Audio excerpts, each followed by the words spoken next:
This is the Wally and Methot Show, powered by Barrhaven Ford. Now here are your hosts, Brent Wallace and Mark Methot. Welcome to the show, everybody. I'm Brent Wallace, and in desperate need of a haircut. It is episode 24. He's NHL veteran defenseman Mark Methot, who's lucky enough that his wife cuts his hair. Hey, Meth? Yes. Aren't I handsome? You probably could have used a comb today. Anyway, it's time to hop into the driver's seat and get the episode started. So let's go. Barrhaven Ford, by the way, has started its own lineup of BFC custom vehicles. The Barrhaven Ford Customs custom builds on F-150s, Rangers, and the iconic Mustang. They are the first and only dealership in Ottawa to feature the Roush-inspired custom builds. Go check them out. Biggest inventory in Ottawa, by the way. Beautiful spot, 555 Dealership Drive, barrhavenford.com/BFC-customs. Okay, great show for today. Coming up in the Whitewater chat room, we have got Jeff O'Neill, the star of Overdrive with him and Jay McLennan and Brian Hayes, former NHL player, of course, played 12 years, played with the Leafs. We're going to get a chance to chat with him about the Leafs in the playoffs and his career and how much fun it was to work with me. Plus, we got your picks coming up for tonight's game in On the Points, brought to you by sportsinteraction.com/Wally and Methot. But first, as always, Meth, let's get to the headlines brought to you by Bonnechere Excavating Inc., helping to shape the Ottawa Valley, BonnechereExcavating.com. All right, center block. Who do the Sens target at number one center, and how do they go about doing it? Joie de vivre, no life in the Leafs or Habs game. Why is it so dull to watch? Making the call, the inconsistent reffing in the playoffs, the great defender. Have you ever feared an opposing goalie going into the postseason? And the blowout. What happens next in Edmonton? Okay, Meth, center block. So it's been continued to be talked about here in the nation's capital, and that is the need for a number one center, which I thought we had solved with Josh North, perhaps. But if they're going to go out and get some veteran center, who do they do it and how do they go about doing it? They talked about Ryan Nugent-Hopkins in Edmonton. He's a UFA. What about Claude Giroux? But Giroux's got a year left on his deal, and it pays him $8.275 million. Is that even common sense at this moment? If there's one name that I like in this conversation that we're currently having, it would be Claude Giroux. There's no question. Not only is he a fantastic leader and player, he would be great for the young group. He lives in Canada. That's where his house is, with he and his wife and his kids. So it checks out if, in fact, first of all, if the team is willing to shell out another $8 million for a player during a quote unquote rebuild, because I still consider next season part of the rebuild. So anyway, if you ask me, do we need a centerman? No. I mean, I thought we've settled this debate, and it's Josh Norris. You have your number one guy who is an excellent two-way player in a young man's league. Right. We don't need to go out there and find, and I'm not suggesting Claude Giroux is an over-the-hill player. He's not. But I'm saying to go out there and overpay for some free agent, it makes absolutely no sense. I don't even know why this is a point of discussion. I don't either, but it's brought up. And so I don't want to say he's Derek Stepan, but they went out and got a huge money contract and they thought was going to be a number one center. Now, Claude Giroux is not Derek Stepan, but my point is, can he keep up with the pace of the Ottawa Senators, which is how they're currently built, which is built full on speed and a lot of young legs? Yeah, he can. Claude Giroux absolutely can keep up. There's no question there. He's a good skater. He's not a big lumbering old forward. He's still relatively, I don't want to say, I guess he's young, but he still has some years to play here. And I mean, maybe a change of pace for him would be good. But beyond all of that, like I said earlier, when you brought in Derek Stepan, you didn't really know what you had in Josh Norris. Josh Norris emerges under a little adversity, earns his spot, and he's earned that spot. He is our true number one guy. It's mind-boggling to me that this is even a point of conversation. It's stupid. You have a workhorse, a good two-way guy at a young age, might I add, that you can really just milk for the next 10 years, depending on how you want to extend him. And he's got a good head on his shoulders. He's in fantastic shape. He's well-disciplined. I mean, what more do you want? Okay, so clearly this says then that the Senators need to be a playoff team next year if they're not going to have Josh Norris develop as a number one center. And he may have some growing pains. Maybe in the first 10, 12 games of the season, he has a bit of a hard time. That's part of growing into the league like this. It's not always going to be daisies every year. You're going to have some growing pains. You're going to struggle at times. but you got to stick with him. And to me, a player like that, with the attitude that he brings and his skill set, I mean, I'd feel very comfortable if I was management in Josh Norris. But my point was simply that we don't think that this is a playoff team. So why do you have to go out and get somebody else? No. Right? I'm sorry. Yeah. No, you're right. You're right. Again, it doesn't make sense. Yeah. If you're still considering this part of the rebuild, then you're not, throwing the kitchen sink at free agency, trying to find anything that sticks and throwing a bunch of money at it. It just, to me, given the circumstance of where the team's at, it just doesn't make any sense. Interesting side note to the Sens this week, a little bit of news. Vitaly Abramov, heads back to play in the KHL with his hometown team. Now, he played in 5 NHL games during his time. I don't blame him. It's right. Like, it's tough to say, hey, keep waiting for your shot when you look and see that perhaps he's not going to get a top 6 spot here next season. And exactly. He's an RFA, which means they're going to just have to qualify him and he stays in the AHL once again. He gets to play in his hometown and he's going to make pretty good money, certainly better money than he would be making in the American League. Yeah. So, I mean, to me, again, it's not all about the money, of course, but that's a big thing. And the comfort of playing in his home country, in his hometown, like, come on. And if they don't qualify him and they allow him to become an unrestricted free agent, he can come back perhaps and find a spot for him in the NHL. Like, that's not for everybody, though. There's a lot of great players that play overseas that you can make an argument belong over here, as you know, Wally, because you've covered a lot of world championships. You've seen a lot of good players. It's not for everybody. It's a different game. I just think that there's so many players, and we know this from Europe or even the AHL, who can play in the NHL, but because of the circumstances of whether they fit into that particular organization's role, they don't get a chance. And I think he's one of them where he can probably find a spot somewhere else. But I agree. Until that happens, good luck to him, because I think he's been a great soldier for Ottawa and former Gatineau Olympic also, by the way. All right. Joie de vivre. This Leafs Habs series, Meth, is as dull as can be for, 2 iconic franchises. And it's supposed to be the first time in 42 years. I can't wait for it to end. Is this simply the fact that there's no fans in the stands?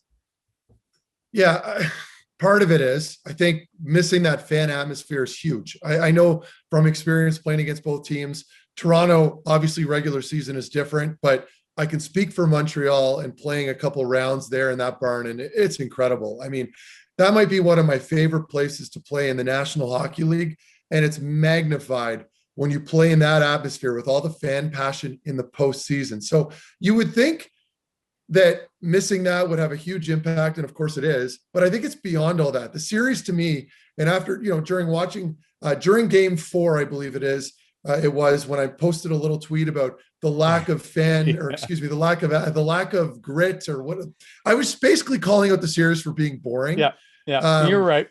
I think that was a very fair assessment. I think a lot of people agreed with me. I got a little bit of blowback for whatever reason from Toronto fans. Meanwhile, I mean, I had them winning the series, but I think people get hypersensitive. In any case, I don't know that it's just the lack of fans. I think there's something more going on in the series. It's been a huge disappointment. And to me, it's deeper than all this. It's like, if you're Montreal and you're down a couple games, why isn't somebody engaging? Like, where are the storylines within the game that happen in the scrums, getting in the goalie's kitchen? Like, if Campbell is standing on his head and you're Corey Perry, and I don't want to pick Corey Perry is one of my boys. I won a Memorial Cup with him, but a player like Corey or Gallagher, like, I'm surprised no one's getting right to the net and making little slight contact, like playing those mind games. It's just, this is exactly what Toronto wants. They want an easy game because they've got so much skill and skating ability. So where's all the grit, Wally?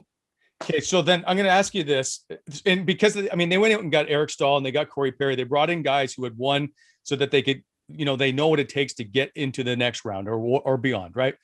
Yeah. Did that hit from John Tavares on Corey Perry, who, obviously is a guy that mixed stuff up?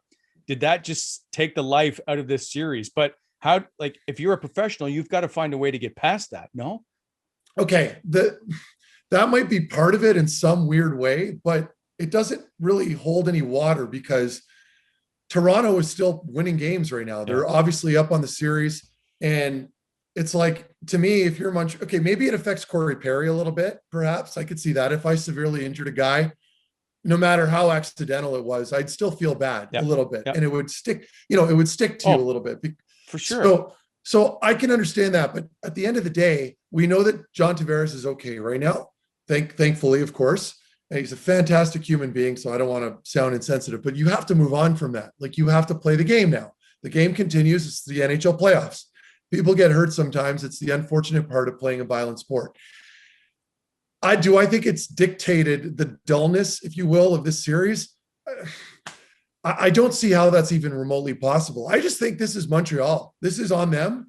This is the lack of compete that you're getting out of them. They limped into the postseason, and they're continuing on with the limping. They're not playing inspired hockey. They're not engaging. And I don't know what the answer here is. Yeah, they've picked up some older players. I think Stahl's been a bit of a disappointment. I actually thought he was going to be a lot better when he came over here. But like, Corey Perry's done his job. You get what you get from Corey Perry. Yep. He's still going to be greasy. He still creates opportunities. He gets into the hard areas. But overall, as a group, the decor's lacking a little. They're lacking a little puck mobility. There's an argument to bring in Romanov and perhaps reinvigorate the back end a little. Carey Price has been fine. He's actually been pretty good. I think just as a whole, the forward group's been a big disappointment. And obviously, a lack of puck possession has been an issue. Petrie's been very invisible, if you will. I hate saying that because he's up for the Norris Trophy as far as being in that conversation. Yep. But you have the bottom line here. I'll stop rambling on. You have too many players underperforming. It's our podcast. We can ramble all we want. I will say the two players that the Montreal Canadiens need are Alex Burrows and Luke Richardson to be on the ice. Yeah, right? Yeah, that's true. That's exactly what they need. They need the two assistant coaches. A little fire. Yes. And I will say, the more I watch Jason Spezza be reinvigorated in this postseason, I want him to win the Stanley Cup. So of all the former Senators who are out there with Borowiecki and Stone, I think Stone will get his cup later. Pajot's still young. Jason Spezza, this could be I would love to see him win a Stanley Cup. Yeah. And Wally, I want to really make this clear. This isn't me I'm not being partial to one side. You know, like, I don't have a favorite here, and you got to give Toronto props. They're winning. They're playing very well right now. Good for them. All we're saying right now is that we wish the series had a little more bite. It's lacking a lot of jam.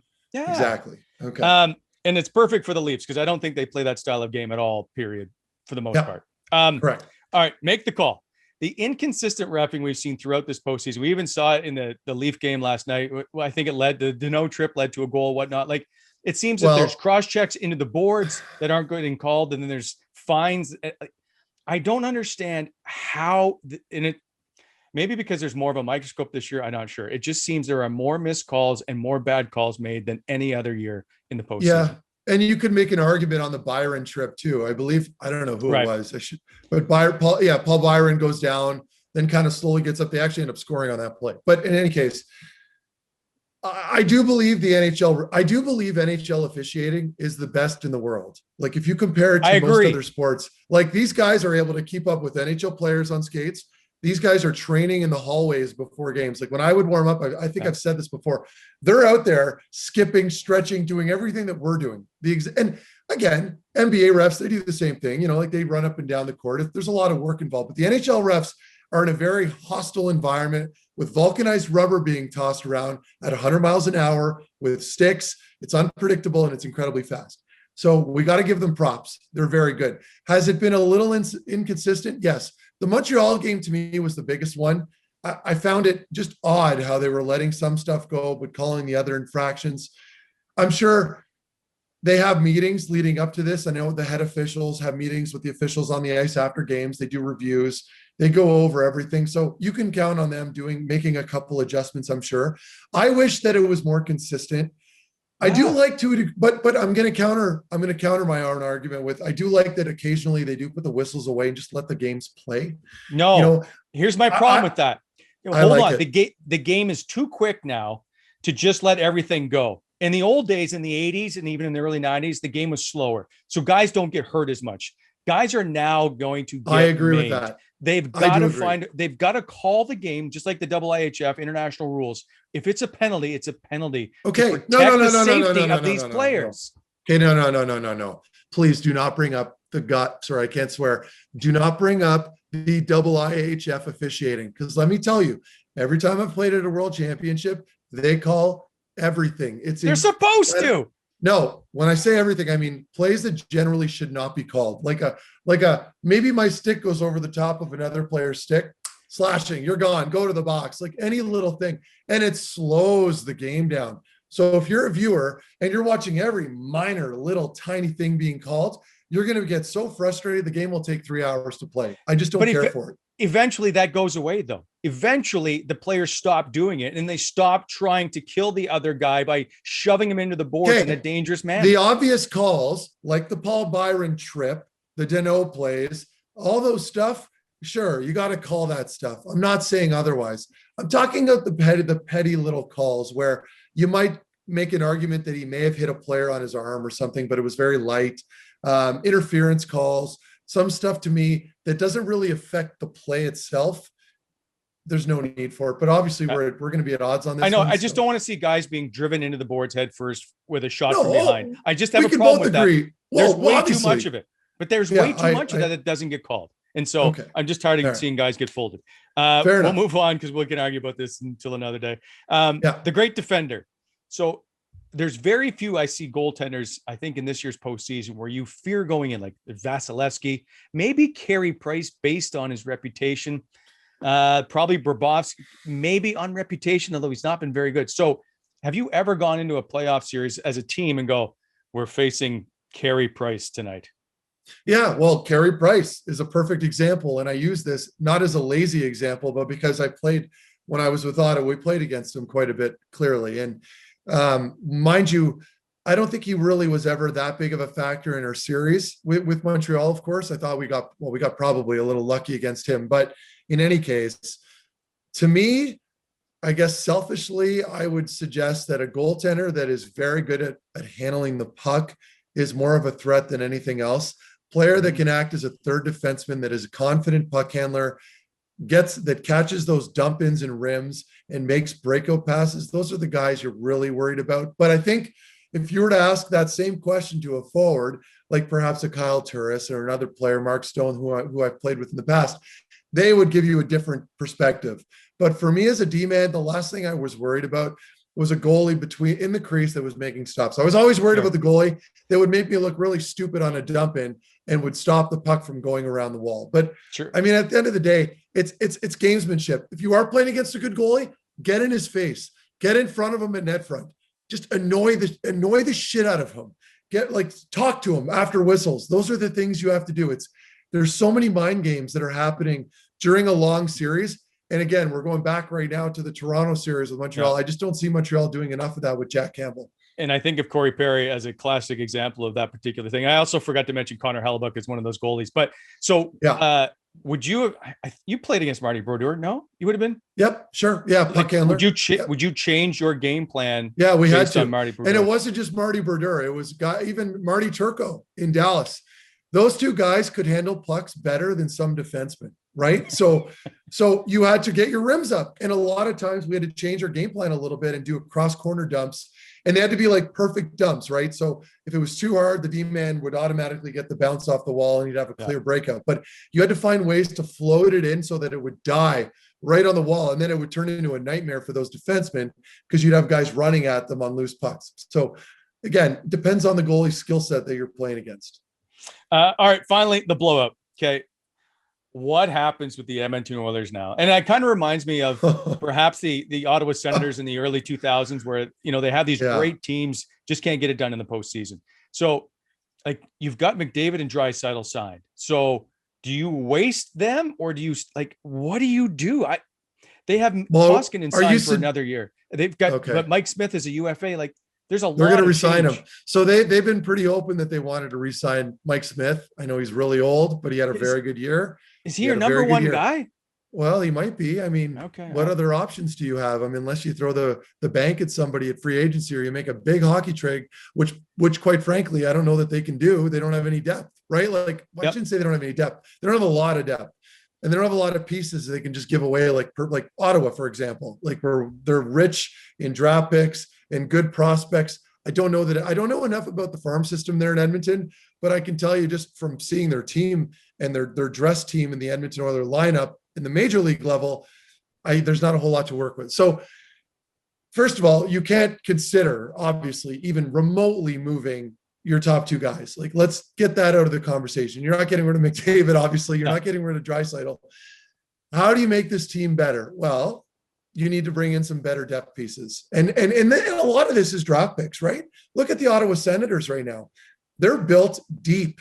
And when I say that, I mean rich and young players that can fill good roles, right? So your top two lines in Ottawa alone are compromised of a lot of young players. I don't know that you have that at Edmonton right now. You don't have a lot of guys that can really step up and bring in secondary scoring in big games in the postseason. And so Winnipeg does the job on Connor McDavid and Leon Draisaitl for the most part. And by the way, these two players feasted on the Winnipeg Jets during the regular season. And what did we talk about going into the playoffs, Wally? We said, if your top two guys can't perform, typically that does happen because players study so much going into the playoffs. Like I'm playing against Sidney Crosby. I'm trying to figure out all his tendencies. I'm trying to figure out all his line mates, what they're doing. Oftentimes, your top dogs aren't necessarily going to have the same goal production or point production. So you're going to rely on your second and third lines. They didn't get anything out of their team. They were flat and they lost the series. And to me, it wasn't that big of a surprise. If you could shut down McDavid, you're going to win this series. And they did. If you're Connor McDavid, do you want out? No, you don't want out. I can't speak for Connor McDavid. If I'm Connor McDavid, I want to go play in Florida, but that's me. I'm not Connor McDavid. I'm not a Hall of Fame player. Okay. So selfishly, I'd like to go play in a nice warm climate, making $15 million a year, paying low taxes. That sounds like a really good plan, but he's stuck in cold Edmonton. By the way, I have all the respect in the world for Edmonton. I have all the time in the world for that city because I love such an apologist. No, I'm not, because now if they were still playing in their old building, I would say otherwise, but they've got the new building there and it's a beautiful facility. Yeah. Like you know, Wally, like even as an away player, when you would go in there on the road, I mean, it's just like, oh my goodness, like the visitors room is beautiful. Nice. I can only imagine so in any case, if you're Connor McDavid, I think the love that he's gone there, he's the captain of the team. He's not going anywhere. He's going to stay there.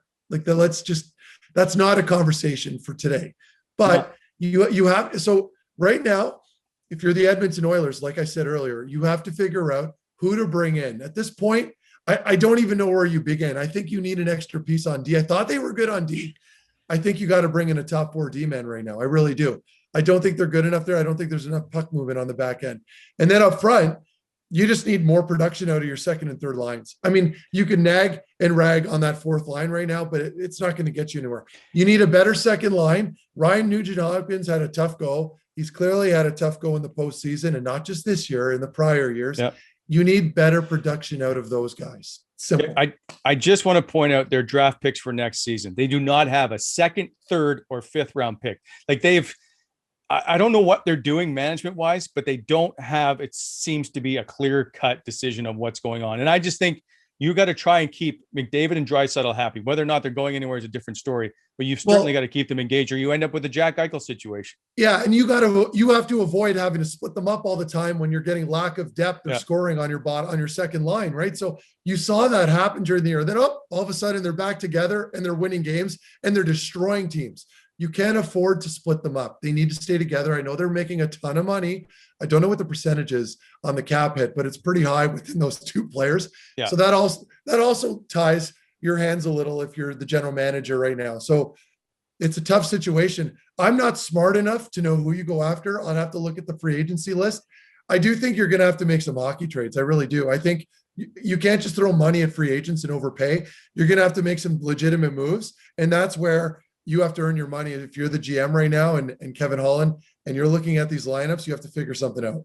Yeah, asset management is key, and I don't think they've done a very good job at it. Okay, those are the headlines built by BEI, Bonnechere Excavating, Inc., helping to shape the Ottawa Valley. Time for a quick break. When we come back, the O-Dog is unleashed.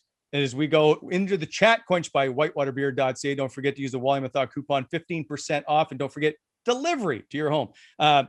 That is whitewaterbeer.ca, and you are watching the Wally and Methot Show, powered by Barrhaven Ford. Check out the all-new BFC custom vehicles at 555 Dealership Drive in Barrhaven.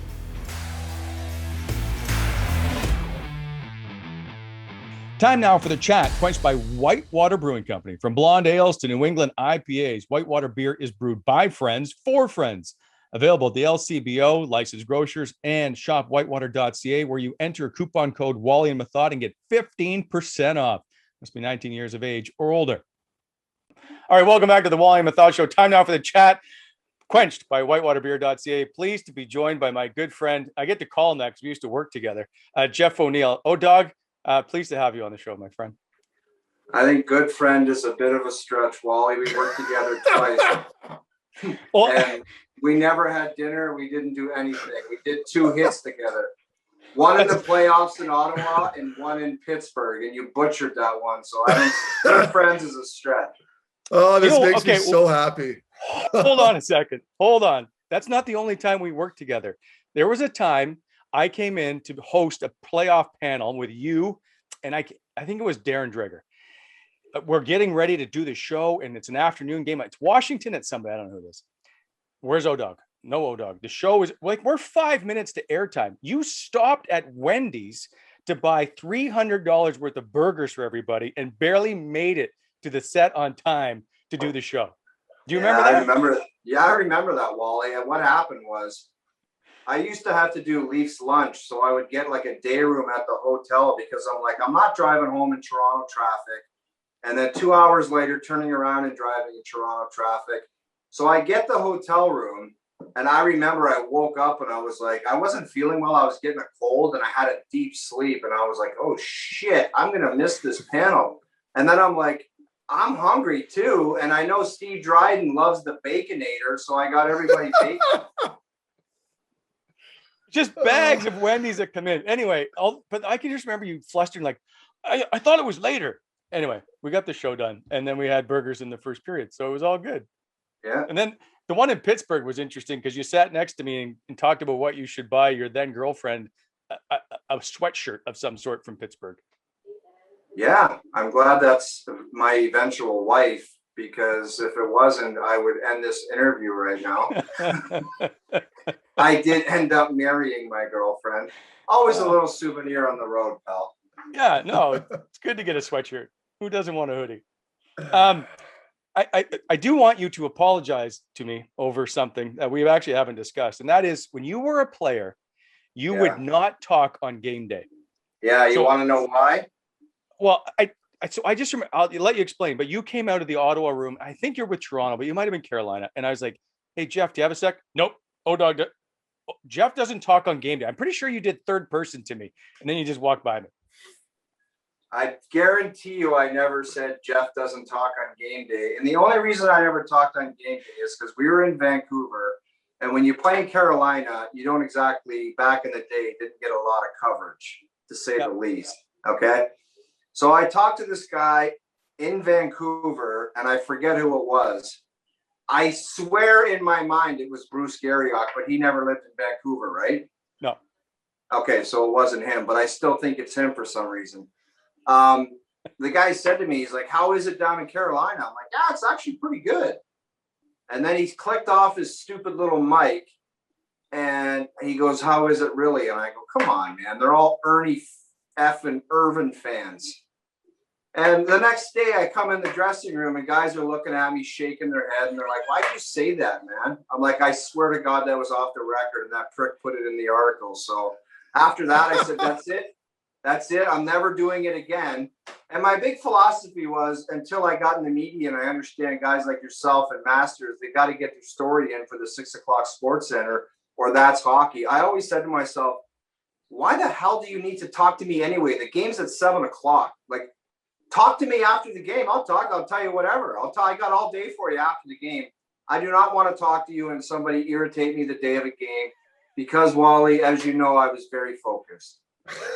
And that's what I've always heard about you, is very focused. So can I get like I'm sorry for always blowing you off on game day? No, I don't feel bad about it. I blame the guy that screwed me in Vancouver. I think it was Bruce Garriock. For some reason, I can't get him out of my mind. But I know Brucey wouldn't do that to me. No, well, not now. All right. So now that you're a part of the media, what advice do you have to Meth, who's now kind of joined the group? I think the challenge is whatever kind of, I mean, you guys are obviously covering the Sens. And I mean, the challenge is guys that you played with. Meth is just out of the game, so it's always difficult. I never played with any of these guys I played, so I really don't give a shit if they like me or don't like me. You just got to be honest with what you see. It's like, saying an unfortunate backhand flip saucer pass, it's not unfortunate. It's just a garbage play or a terrible play. You know what I mean? So just being honest and kind of telling everybody what happened. It's just like, and when we played, we know everybody's got a mom, everybody's got dad, uncles that read the paper. And it's not that fun when you're shit and you're playing like shit and people are writing shit about you. Because, I remember my mom said, I can't believe that person wrote this or that. And it's just, I don't know. There's a way of saying somebody's a good player that made a real crappy play. That's the bottom line. As opposed to saying, it's so unfortunate that happened. It's not unfortunate because they did it and they make a lot of money not to do it. So that's the challenge. Agreed. Yeah, I was that first year, I was like kind of milling, but like in retirement, I was always between like, do I want to really do this? Because in my mind, it was just like, okay, if I do decide to go media, I have to be critical of players. And you just nailed it there, Odog. It's like, I didn't want to bury guys that I knew and guys that I played with. But the league is so young now that even half the guys that I have played with that I actually knew well aren't even in the league anymore. So, but that is good advice. I'll just start burying guys. So no, I think, Beth, it's like there's certain situations where like buddy's son or whatever, and I'll just be like, I don't really want to touch that because that's somebody else do it. Like, yeah. Just let somebody else handle that. Let Wally rip on a guy if you know him or whatever. There's just a handful of guys where I'm like, I'm not doing that. I don't want to do it. I don't want to deal with the horse shit afterwards. So somebody else take it on. But there's other times where it's like, you could have dinner with a guy in the next night in the playoffs or whatever. It's like, guy just throws a pizza and the game's over and you're like, what the hell? So have you had anybody, any player message you after and go, how could you say that about me? No, I've heard through different avenues. Everybody knows everybody at TSN. So it's like, why'd you say that? Or why'd you say this? And it's just like, how come that agent or the dad never calls me when I pump their tires to the nth degree? How come I never hear from them then? Like, I talk about the Leafs players. All I want to see is good plays. I used to be a good player. I could take a one-timer. I could score unreal goals. I could do this and that. I love talking about it. I love breaking it down because I understand what goes into it. But when I talk about it, I never hear from an agent. I never hear from a dad saying, thanks for talking about my guy. But you say one thing, if everybody gets their feelings hurt, it's like, oh, no, why'd you say that? It's like, well, did you hear the 500 other positive comments I made? Yeah. Why did you get into broadcasting? It was an accident. It was a flat out accident. I made a stupid comment on Twitter, which is surprising. Like back when I really didn't give a shit and I was like, I'm just going to say whatever I want. It was stupid. And James Cebulski was doing the drive home show in Toronto and he got a hold of me. I don't know. I think through Twitter. And he's like, do you want to come on? And I basically explained that it was a stupid decision. Blah, blah, blah. And then he's like, okay, next week, do you want to maybe come in? It was during the lockout. And then I went into the studio. And then I went in again. And then somebody pulled me aside. I think it was Rob Gray or Todd Hayes. And they said, you're thinking about doing this. And I'm like, you know what? Playing golf every day is fun, but this didn't really have a sense of purpose. Yeah. And then I just gave it a shot. I had one opportunity that me and another guy, Bob Makowitz, were kind of like, I don't know if this is going to work. And I said, I think I just need to be on Leafs lunch. Like I'm a former Leaf player. I think that's the best fit. So I was doing that and then games on radio with Jim Taddy. And Jim Taddy was a great help because he's been in the industry and he knows the ins and outs and he knows how to work with people that are just getting in because he's done it so many times. And then I started doing some NHL network and TV. The first couple times is horrifying because you're like, if I butcher this stuff, this is going viral and this is not going to be cool. And I had a couple awkward moments, but you just kind of get through it. And then you just move on and you just get to a point where you don't even realize there's cameras. You're just talking. Well, that's because you're always walking in front of the camera, no? Who cares? I don't know.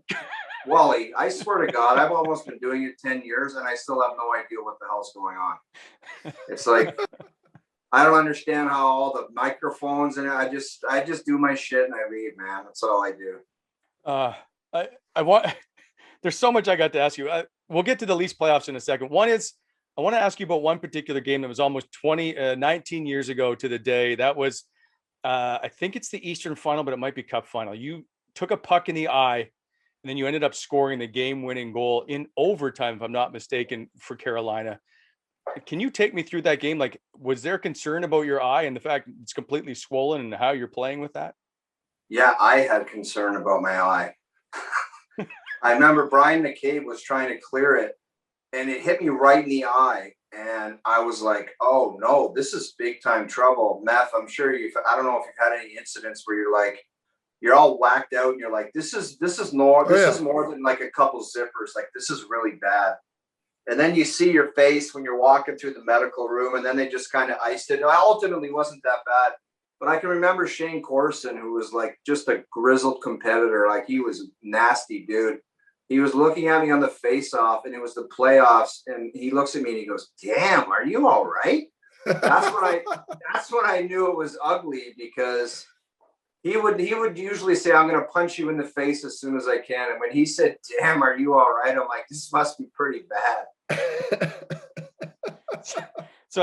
So what were you seeing that you were able to score? Like, was your peripheral vision okay based on? Yeah, it was honestly nothing. Like, it just looked ridiculous. I mean, it was a giant swollen, like eye swollen, and I just played. That's what you do in the playoffs. You just play. Okay, go ahead. Go ahead. Sorry, go ahead, Wally. Go ahead. It's all good. I wanted to ask you. You have played with guys who are all over the league now, like Ron Francis, Rod Brindamore, Craig Adams, Brendan Shanahan. Do you lean on any of those guys now, or do they pretend they don't know you? No, I have basically a relationship with the guys that I know that are at management. We can reach out and shoot the shit casually about stuff. Like, I played on Brendan Shanahan's line. Like, we've been friends for a long time. And we'll talk hockey once in a while, but he basically knows this is my job and that's his job. I don't really care about scoops. I'm not an insider. I don't call them ever. And that's the way we, if we ever had an opportunity in the summertime or off season or something, we probably maybe grab a bite to eat, but I don't ever say like, "What's the lineup tonight?" or "Is that guy okay?" Because he just wouldn't even respond. So I just don't do it. And he doesn't bug me about my job, and I don't ask him about his. When it comes to Overdrive, yes. How does that work so well? And like, you can't just magically find, usually it takes time to build that chemistry, but it seems for you guys, it's just easy. I love watching your show only because I get a kick at it every time you laugh at yourself, which I think is the best quality about your show, is that you don't take yourself seriously and you just enjoy being there. And just like the La Bamba stuff, to me, will always go down as one of the funniest things I've ever watched. And that's you in your poncho thing after your shoulder surgery.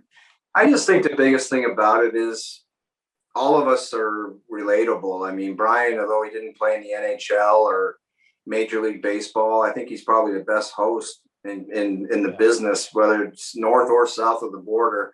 And we're all just, I think, relatable, Wally, where it's like, we don't try to act like, I mean, you're buddies with Meth and you understand that he was an NHL star player, but deep down, he's just a regular dude and a cool dude. And I think that we could talk about Austin Matthews' contract, or we could talk about a guy that's overweight wearing tight jeans. So it's like, you got to have a balance of both. And I think that I just don't think people want to listen to X's and O's and hardcore sports talk all day long. I think they want to just see real people kind of doing the thing. And that's what we kind of try to do. And I think it works. Dog, how do you guys balance? Because I watched, it's funny, we're talking about Overdrive. I was watching it yesterday. How do you guys balance the chatter between like keeping up? Like, you're talking about golf, you're talking about the Jays, you're covering all these sports, and it sounds like you're so busy with hockey alone. How do you do all that? Like, I have a hard time understanding how you can keep track of all these sports and keep chiming in the way you do. Well, the one thing is Sports Center is your best friend. And then Brian Hayes, like early in my like working with him, he used to throw out this line. He does it. He's like, I read a piece about this, and I'm like, how many pieces does this guy read? and you realize, man, if you just scroll through what's going on in other sports, and there's some people that say, "Oh, you should never comment on the Jays," and I'm like, why the hell not? Why the hell not? Bob McCowan owned the sports radio market in Toronto. He never played professional sports. Why was he allowed to weigh in on everything, but I'm not? And I'm a baseball fan. I think I understand the game. You just follow the transactions, who's doing well, and you just kind of follow along. And I mean, we don't work till 4:00, and in the middle of winter, there's not a hell of a lot going on in Toronto. True. So a lot of reading, and you just watch TV. You could fire on NFL Network and watch that all morning and see about that. And then just kind of, I have a really good memory, and I don't need to write stuff down, but it's like even hockey plays. If a hockey play happened 2 weeks ago and somebody scored, you can say, wow, that goal happened 2 weeks ago. And if you see an NFL transaction or a comment or review somebody else has, you can kind of twist that into your own. I just watch a lot and try to read as much as I can. Are you having more fun now or when you were a player? I got to be honest, Wally, I'm having more fun now. Big leagues is the big leagues, man. You make tons of money and you travel around, but I don't miss it. I don't miss the games. I don't miss the games, regular season games, the grind. I tell this to everybody. They don't understand. Like, I like the dinners nights before, like on the road and stuff like that. All that shit was fun.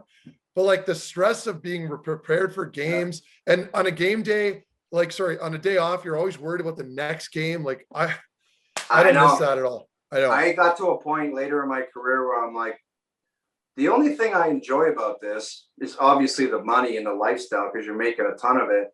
But all I really enjoy right now is the game, like the actual game where you drop the puck and you compete for 3 hours. And then after that, I was like the media and then the workouts and the travel. I'm like, man, this is a goddamn grind. And it sounds like you're a whiner, a complainer, but you do it for 10 years plus. It's like, I went with the Barry Sanders idea, man. It was like, I asked Barry Sanders why he wanted to retire. And he said, my desire not to play was greater than my desire to play. And I totally felt the same way. Yeah. Well, before I forget, you have this beautiful set in the background. Like, did TSN pay for this little nice setup you got? Probably more the Carolina Hurricanes and Toronto Maple Leafs for this one. Let's get into the playoffs just for a sec, because I know you're a Maple Leaf super fan and all that. So right now, with the way things are, okay, maybe not a super fan, O-Dog. I'm just saying.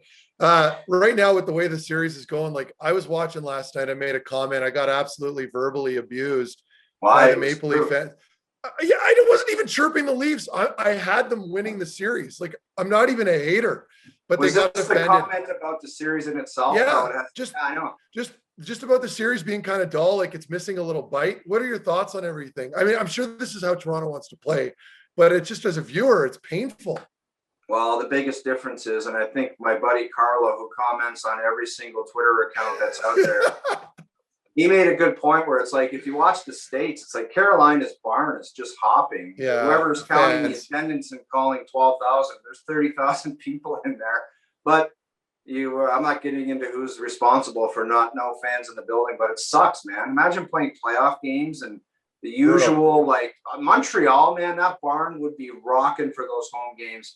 And I'm sure the players would play even better, but Montreal's terrible right now. That's the best spot in the league. Well, I guess I'm biased. I played a few rounds there, but man, it's insane. And Montreal is one of the only barns in the league where it's hopping and warm up.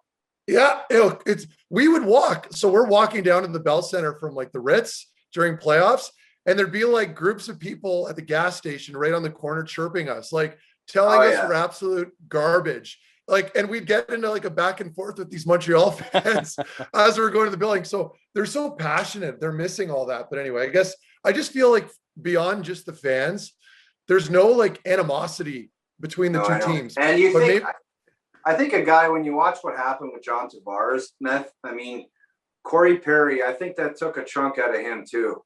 I mean, it took Tavares out of the series, and who knows what kind of state he's in. But I think that took a chunk out of Corey Perry when that happens. You always feel awful. And everybody thinks that he's a rat, and he is, but he's a hell of a player, and he does have a conscience.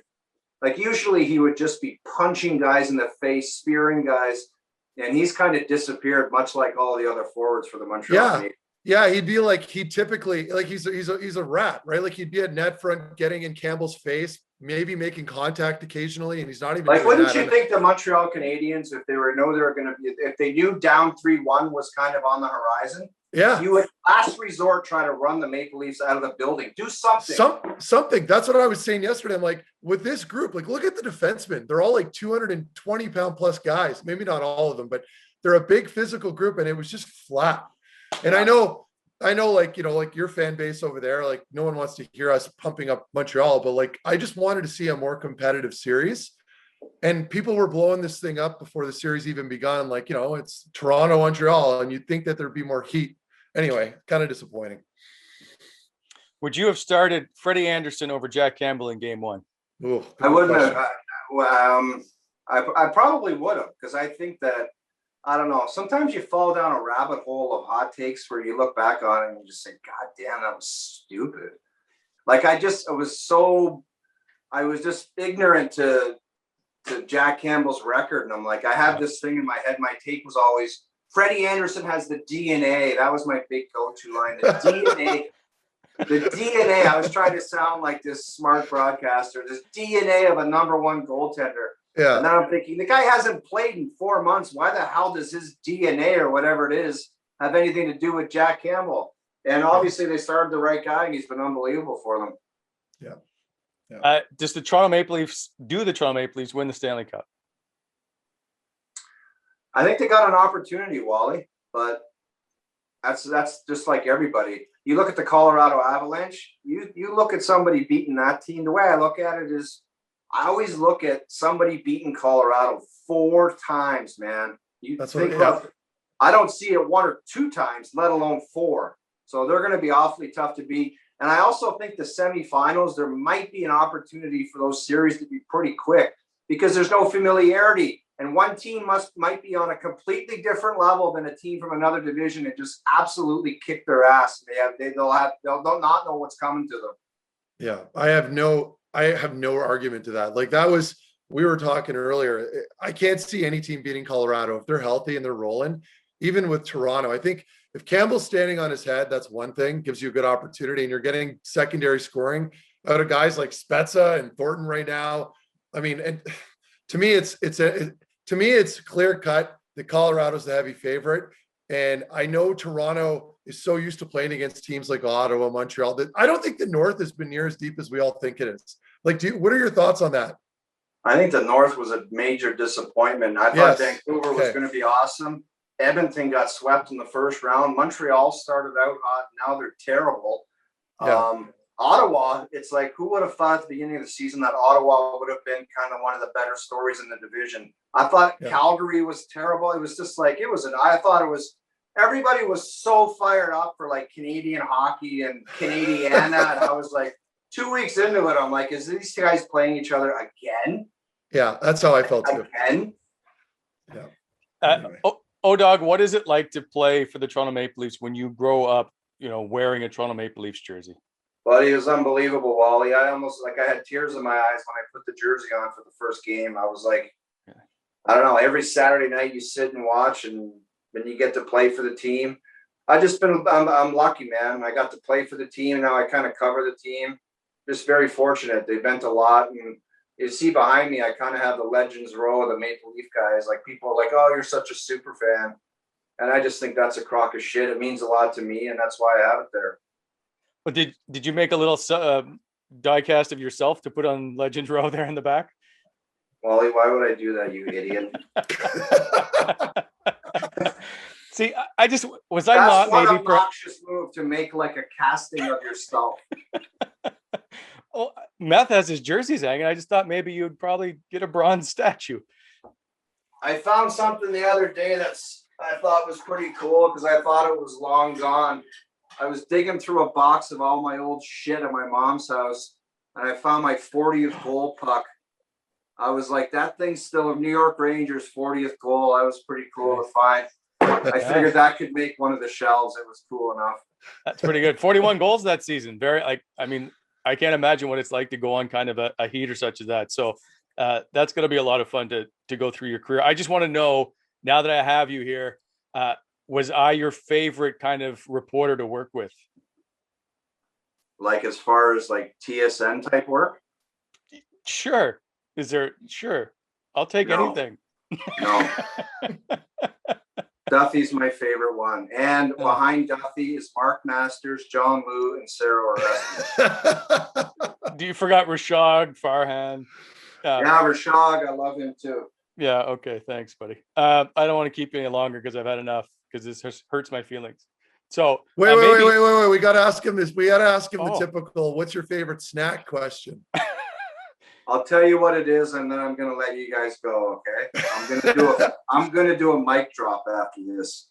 Okay. You go to the grocery store and get yourself a box of Triscuits, some cheddar cheese and dill pickles, and you put a slice of cheddar and a little slice of pickle on top of the cheddar. Welcome to heaven, boys. Welcome to heaven. Okay. Seriously, Matt, if you guys don't try it and get back to me, I'll be pissed. Give it a shot. Okay, That sounds will, good. for sure. All right. So, all right. and the next time in Toronto, I promise to take you out for our first dinner. We will go to Wendy's and get a Baconator. I don't care if that happens or doesn't happen. Okay. Take care, Thanks, my friend. Odag. I miss See you, you. boys. Take care. Bye.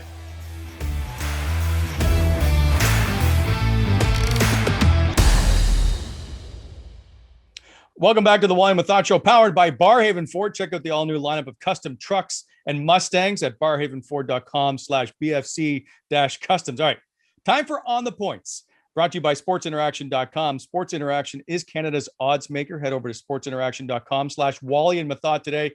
Get in on the action. And let's get in on the action right now, Matt. 2 games tonight in the NHL. We have talked ad nauseum, it feels like, about the Leafs and the Habs. And I'm pretty sure I know which way you're leaning. But let's just point out that Montreal is 11-1 odds. So if you do make a bet on Montreal, you will get rewarded. Oh, and I'm tempted to lean towards Montreal only because, in my opinion, they're due to have one good game. Yes. Like, I mean, forget about game one. You would think that they'd bounce back after their last 2, but the way Toronto's playing right now and the lack of emotion that I'm seeing in Montreal, I'm going to keep it very simple for everybody. I've got my money on Toronto. I just do. And I have a hard time making an argument other than the great odds.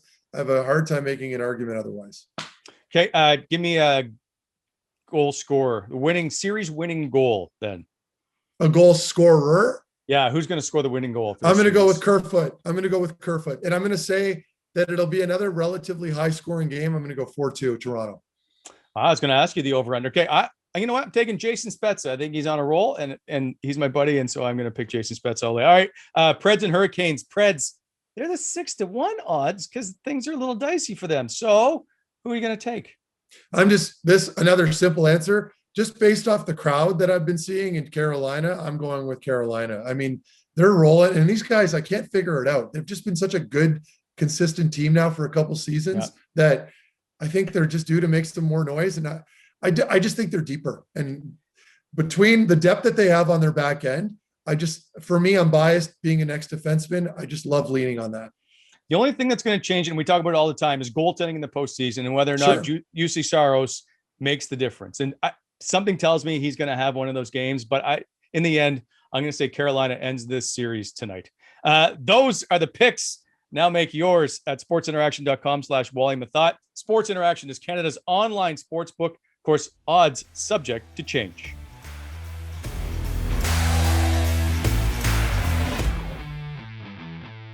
Welcome back to the Wally and Methot Show, powered by Barhaven Ford. They are the first and only dealership in Ottawa to feature the Roush-inspired custom builds. Go to barhavenford.com/BFC-customs.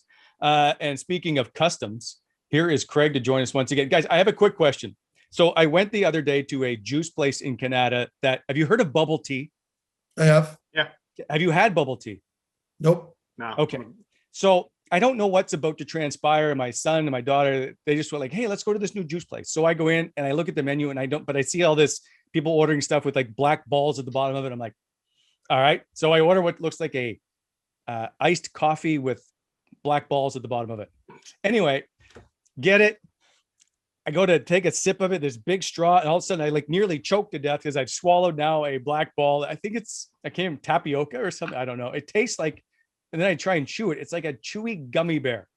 So I don't like, and I'm like, this is like the weirdest thing ever. So I didn't know, like, this is the whole new rage of bubble teas. And I'm completely lost and I will never go back. Well, I mean, I'm glad you shared your bubble tea story with us. I've never had it and I don't plan on ever having it. Okay. Anyway, if Yeah. you do, let me know. Yeah. I'm not shocked you're struggling with current food though. Like that's not a huge surprise. All right. I'll stop, Todd. Go ahead.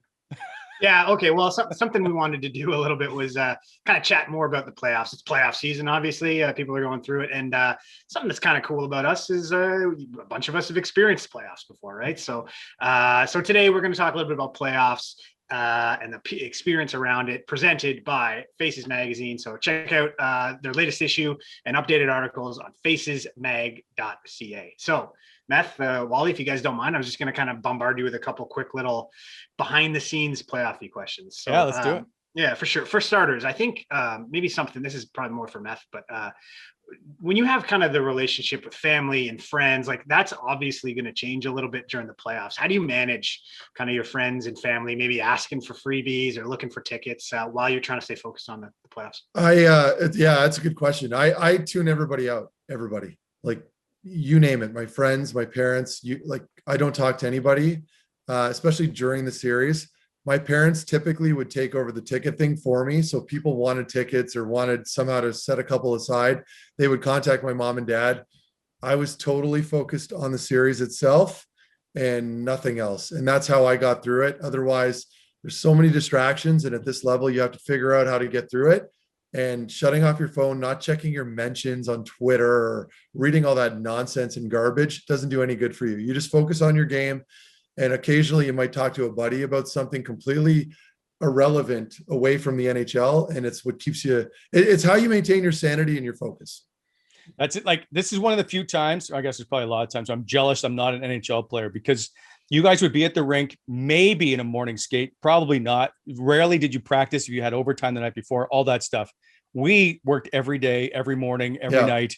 And that grind of the postseason, while it's fun, and when you're in it, you like hate yourself, but that grind of playing in or covering the postseason is electric, but it's also extremely exhausting. You just want to get home, get to bed, and try to get up the next day. I remember I lost, I think 12 to 14 pounds when you're covering the postseason. Yeah, I believe it. Yeah, the media people are there traveling with us, and they're at the rink all day. And when they're not at the rink, they're at the hotel working as well, trying to find interviews with coaches, with players. I couldn't imagine, like, at least with players, when I would leave practice or it was a day off on the road during the playoffs, you just go back to your room, watch a movie. Maybe you go get a shake or a smoothie. The weather's nice. You're not worried about a thing. So yeah. So exactly. Yeah. How does the media stuff change then? Because I mean, like, I know for players, your media availabilities are drastically different. It's rare that you'll do kind of one-on-one stuff. You'll mostly just cover your media availabilities, and that's about it. Is that, how nice? I mean, first off, how nice is that the media obligations do go down a bit for you during the playoffs?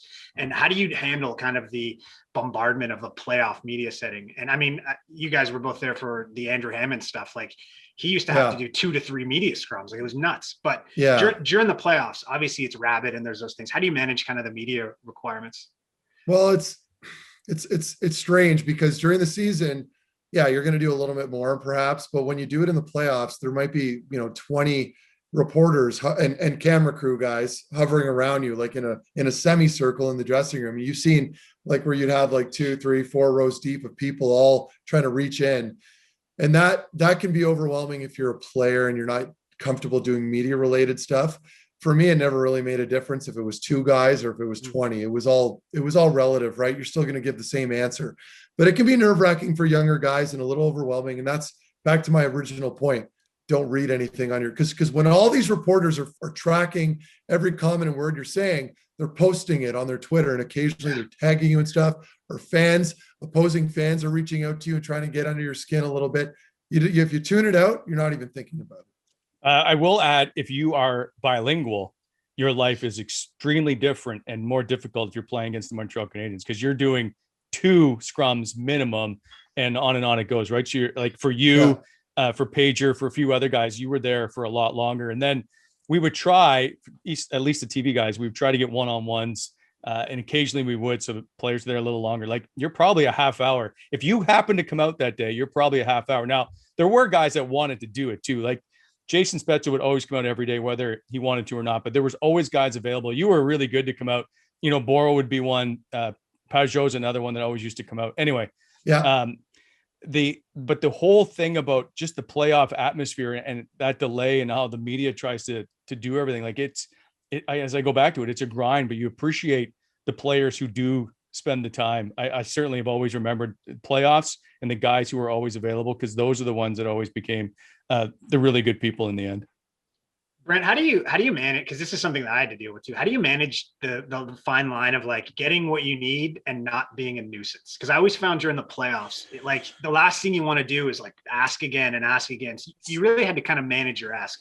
On the broadcast side, how did you look after that? So you try not to go to the same person every day if you can avoid it. But if it's Sidney Crosby, you go to Sidney Crosby every day. It doesn't matter if he's saying anything or not. The first place you go to, and all the media runs in and tries to get in front of Sidney Crosby, and he's very vanilla. He doesn't say much, but you have to hear whatever Sidney Crosby has to say. I will say, and I experienced this in Montreal for the first time when I was coming in to help Michael Whalen, and Michael Whalen had been in Montreal for years, and they wouldn't start the scrum until whoever's for TSN would ask the first question. And it carried over to Ottawa. And I do remember, like, if I was in the scrum first, they would always, for the most part, look to me and go, okay, are you going to ask the first question? Because they know I'm not going to try and go at them right away or try and really dig down. Or if there's an important question that needs to be asked, they know if it's coming from me, it's going to be probably worded in a way that's not trying to get something out of them. So the power of the TSN mic flash, I'll always remember, carried a lot of weight in the locker room.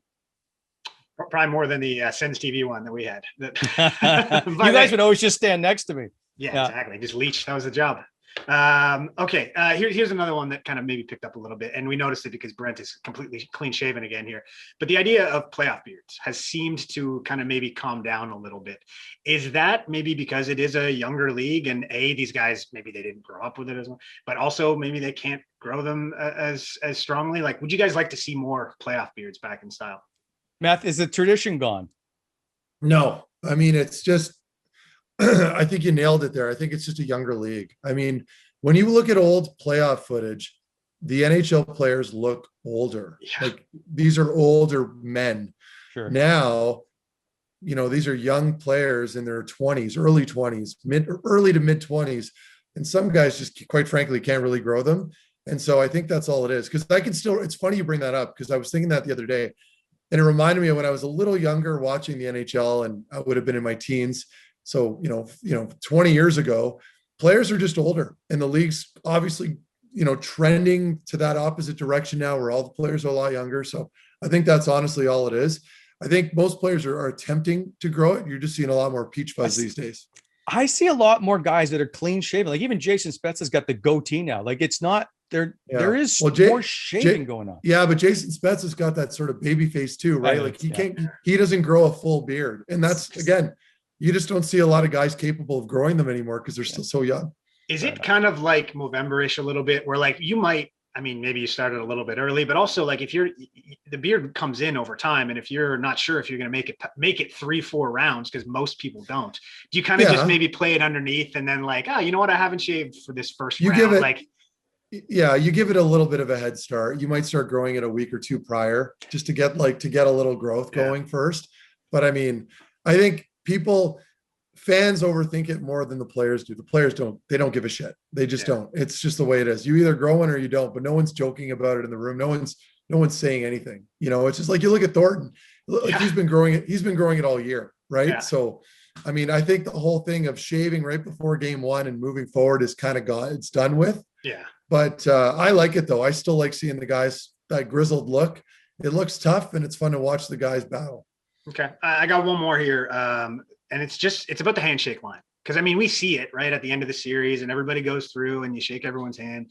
How hard is it to kind of put the emotion? It's like a UFC fight or a boxing, right? Right after you're done, you kind of have to move on from it, right? Like how hard is it to maybe suppress some of the emotion that's built up over that series to just say like, hey, congrats or best of luck or whatever? Yeah, it's not. I at least from my perspective, I mean, I was always fully vested. I always wanted to win, obviously, but there's almost, whether you're on the winning side or on the losing side, there's always a weird feeling of relief when it's over. You know what I mean? Mm-hmm. When you're done with the battle, whether you've won or lost, you're still going to go into that handshake line with a newfound respect for your opponents, even if it was a guy that you hated. In fact, the guys that you battled the most against are typically the guys that you're going to have a couple words with of respect and kind of a friendly little back and forth banter before you move on to the next guy in that row of handshaking. So for me, there was always a sigh of relief going, oh, okay, well, it's over. We can move on.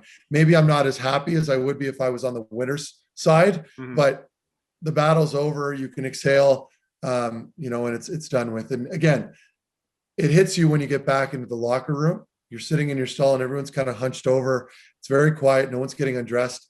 When you're on the losing side, I still remember the feeling when we lost to Pittsburgh in Game 7, that double OT. That was hard. Like, some guys were kind of choked up. Some guys were tearing a little bit because you get so far and then all of a sudden that one goal, everything's taken away from you. But again, the handshake line is nothing but respect, and that never changes no matter how much you hated that other player during the series. So there's not one player that you didn't want to shake his hand? No. Good. I never experienced that. I'm sure if there was a guy that folded me from behind, maybe, which I never experienced, but if there was a real dirty cheap Sidney, shot, then Sidney Crosby would be the obvious guy. Yeah, but no, Crosby especially, that's a guy that I respect the heck out of. So I'd never have any issues with that. No. Okay. One last, so this is kind of a little extra one, but it's more so just based off of the convo we had with Jeff O'Neill a minute ago. Matt, you mentioned that like the things you missed about hockey were like the dinners and those fun things. Is there something specific maybe you miss about the playoffs? Like whether it was I don't miss the regular season games. O-Dog made a complete opposite comment. He likes playing in the games. I guess it just depends what position you're playing. I'm a defenseman. I'm physical. I was blocking shots. I was doing things that most players don't like doing. So it wasn't always fun for me. My answer would have been different had I been a goal scorer probably, and having that feeling of scoring goals and everyone cheering for you. Like, I never experienced that, at least not a lot. Right. But in the postseason, I get a lot more love for my play, and everything was on the line. So blocking that extra shot, getting in front of that body or running a guy over, it meant more. And so I think I got more validation out of my play and recognition for that in the playoffs. So my favorite part of playing was playoffs. I loved playing NHL hockey in the postseason because that's when the gamers came out to play, and that's when you got to make a real name for yourself. So again, that would be my answer. But I hated the regular season. I had no time for that, and I hated practices too. Brent, what about you? Is there anything about the playoffs like that? I don't know, not that you miss because we're still watching it, but like, is there something about it that you particularly enjoyed from your vantage point? Obviously it's just the adrenaline and the emotion of trying to cover all that stuff going on at one time. When you used to have to cover both dressing rooms, that was a nightmare. Or if Toronto and Ottawa were going at it, even the media would be ornery with one another and they want to protect their own teams. The same with Montreal. So you've got battles and scrums. Like, I've seen guys punch guys in scrums, almost come to blows over mics and all kinds of stuff. So everybody just gets heightened sense of awareness, I guess, in the postseason. Doesn't matter if you're playing or covering it. Okay. You know what, guys? I've asked you a lot of questions, and now it's time to flip it a little bit. And we're going to start asking. We're bringing in trivial trivia, brought to you by gongshow.com. We're giving away another Gong Show sauce-off kit today. People love them. They're killing it. The ultimate backyard game. We got to award this one first, right? So let's go back to our last episode with Dave Cameron, where we asked which GM did Dave Cameron score his first NHL goal on? And of course, the answer, Jim Rutherford. So that's pretty sweet. And you know who knew that one? At Slacker Galactic. You have a dope Twitter name, and you also have yourself a Gong Show sauce-off kit. So keep an eye on those DMs because we're going to be reaching out to you very shortly. So today's the Jeff O'Neill thing, the O-Dog, that was great. You guys must have had fun during that one. I've always loved O-Dog, despite the fact he doesn't like me. I quite enjoyed him. I just love how unapologetic he is, and doesn't sugarcoat anything, as we all know. So I have a deep respect for that. I love it. We need more of that. Yeah, I have a feeling that he's probably that guy off the off mic too, right? So I like when you can see that translate. So anyways, you guys did a great job with the interview there. So today we're giving away another bone saw sauce kit. Man, you're gonna kill me with these reads today. So it's another little prize pack from them. They're the best. We've talked about their sauce a bunch of times. I regularly dip into it now. I think at some point we're gonna start eating the hot stuff on the show just for some fun, just maybe make trivia a little spicy. So if We're giving away another bone sauce prize pack. So it's locally made hot sauce that you can get at bonesaucesauceco.com. And the question is, it's not a question really from the interview, because you know what? Let's mix it up a little bit. How many hat tricks did Jeff O'Neill have in his career? If you know the answer to that, head on over to Twitter, use the hashtag Wally and Methot, and tag at bonesaucesauceco on Twitter. Contest closes Friday, May 28th at midnight, and we're going to reveal the winner on our next show. Speaking of our next show, it's going to come on Monday. But before that, you are busy once again in Toronto covering the World Championships. We wish you good luck. Safe travels down to the Big Smoke.